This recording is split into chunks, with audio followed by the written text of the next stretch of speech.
Welcome back to our YouTube channel. ಇಂದು ನಾನು ಕನ್ನಡ ಪದ್ಯ ಭಾಗ 4 ಗುರಿ ನೋಟ್ಸ್ ಅನ್ನು ಕೊಡುತ್ತಿದ್ದೇನೆ. ಈ ಪದ್ಯದ ಕೃತಿಕಾರರ ಪರಿಚಯವನ್ನು ನೀವು ನೋಡಬಹುದು. ಎಂ ಗೋಪಾಲಕೃಷ್ಣ ಅಡಿಗ ಅವರು 1918ರಂದು ಉಡುಪಿ ಜಿಲ್ಲೆಯ ಕುಂದಾಪುರ ತಾಲೂಕಿನ ಮುಗೇರಿ ಗ್ರಾಮದಲ್ಲಿ ಜನಿಸಿದರು. ಇವರು ಭಾವತರಂಗ, ಚಂಡೇಮಳದೆ, ಭೂಮಿಗೀತ, ನಡೆದು ಬಂದ ದಾರಿ, ಅನಾಥೆ, ಆಕಾಶದ ದೀಪ, ಸಮಗ್ರ ಕಾವ್ಯದ ಮೊದಲಾದ ಕೃತಿಗಳನ್ನು ಬರೆದಿದ್ದಾರೆ. ಇವರಿಗೆ ಪಂಪ ಪ್ರಶಸ್ತಿ, ರಾಜ್ಯೋತ್ಸವ ಪ್ರಶಸ್ತಿ, ಕೇಂದ್ರ ಮತ್ತು ರಾಜ್ಯ ಸಾಹಿತ್ಯ ಅಕಾಡೆಮಿ ಪ್ರಶಸ್ತಿ, ಕಬೀರ್ ಸಮ್ಮಾನ್ ಪ್ರಶಸ್ತಿಗಳನ್ನು ದೊರೆತಿದೆ. ಕಂಠಪಾಠ ಪದ್ಯಗಳು ಇದನ್ನು ನೀವು ನೋಡಿ ಓದಿಕೊಳ್ಳಬಹುದು. ನೀವು ನೋಡಬಹುದು. ಬಿಟ್ಟಸ್ಥಳಗಳನ್ನು ತುಂಬಿರಿ. ಮನುಷ್ಯನ ದುಡಿಮೆಗೆ ಫಲ ದೊರೆಯಬೇಕಾದರೆ ನಿರ್ದಿಷ್ಟ ಗುರಿ ಇರಬೇಕು. ಆಪ್ಷನ್ ಎ, ಜೀವನದಲ್ಲಿ ಗಾಳಿ ಬಂದೆದ್ದು ತಿರುಗುವುದು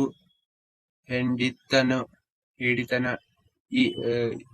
ಈ ಆಪ್ಷನ್ ಅಡಿಗರಿ ಕಬೀರ್ ಸಮ್ಮಾನ್ ಪ್ರಶಸ್ತಿಯನ್ನು ಮಧ್ಯಪ್ರದೇಶ್ ರಾಜ್ಯ ನೀಡಿತು.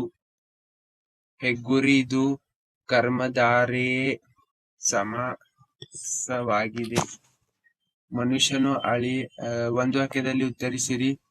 ಮನಸ್ಸನ್ನು ಅಳಿಯಾಸಲು ಸುಳಿಗೆ ಸಿಲುಕಬಾರದು ಏಕೆ? ಮನುಷ್ಯನು ಅಳಿಯಾಸಗಳ ಸುಳಿಗೆ ಸಿಲುಕಿದರೆ ಮನುಜ ಜೀವನನ್ನು ನೆಲೆಯಿರದೆ ತೊಳೆಯಬೇಕಾಗುವುದು. ಎರಡನೇ ಕ್ವಶನ್ ನೀವು ನೋಡಬಹುದು. ನಮ್ಮ ದುಡಿಮೆಯೇ ಹೂವು ಫಲಿಸುವುದು ಯಾವಾಗ? ಜೀವನದಲ್ಲಿ ಒಂದು ನಿರ್ದಿಷ್ಟ ಗುರಿಯೊಂದಿಗೆ ದುಡಿದಾಗ ದುಡಿಮೆಯೇ ಹೂವು ಫಲಿಸುವುದು. ಮೂರನೇ ಪ್ರಶ್ನೆಯನ್ನು ನೀವು ನೋಡಬಹುದು. ಅಡಿಗರ ಪ್ರಕಾರ ಪೌರುಷ ಬಾಳ್ವೆ ಯಾವುದು?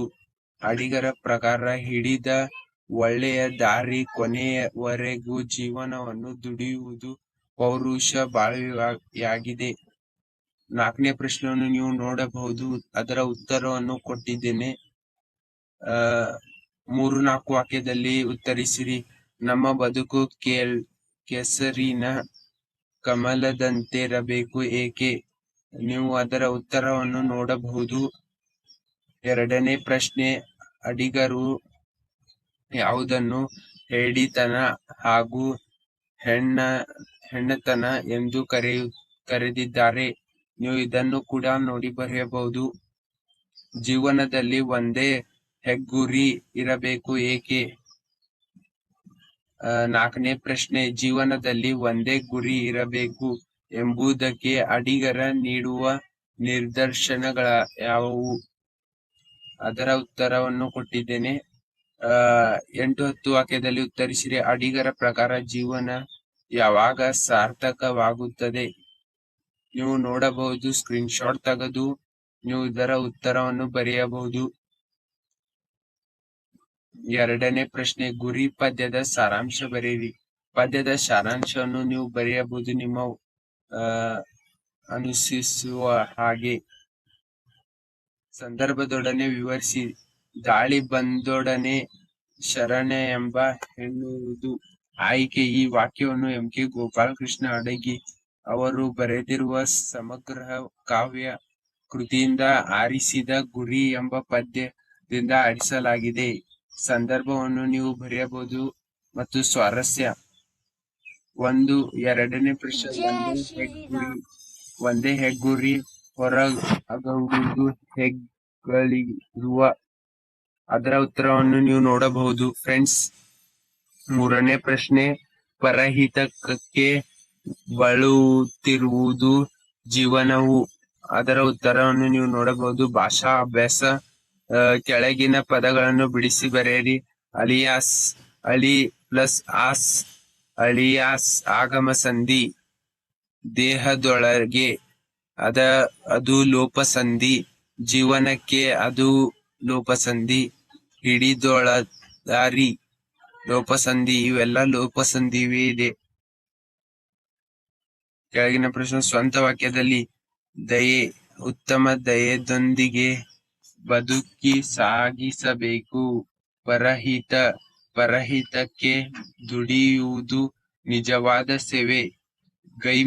ಗೈಮೆ, ದೇಶದ ಅಭಿವೃದ್ಧಿ ಗೈಮೆ ಮೇಲೆ ನಿಂತಿದೆ. 4ನೇ ಪ್ರಶ್ನೆಯನ್ನು ನೋಡಿ ಬರೆಯಬಹುದು. ಕೆಳಗಿನ ಪದಗಳನ್ನು ವಿರುದ್ಧ ಅರ್ಥಕವನ್ನು ಪದಗಳನ್ನು ಬರೆಯಿರಿ. ಆಸೆ, ನಿರಾಸೆ, ಪರಹಿತ, ಸ್ವಹಿತ, ಇರುಳು, ಹಗಲು, ಹೇಡಿ, ಶೂರ. ಧನ್ಯವಾದ. All the best.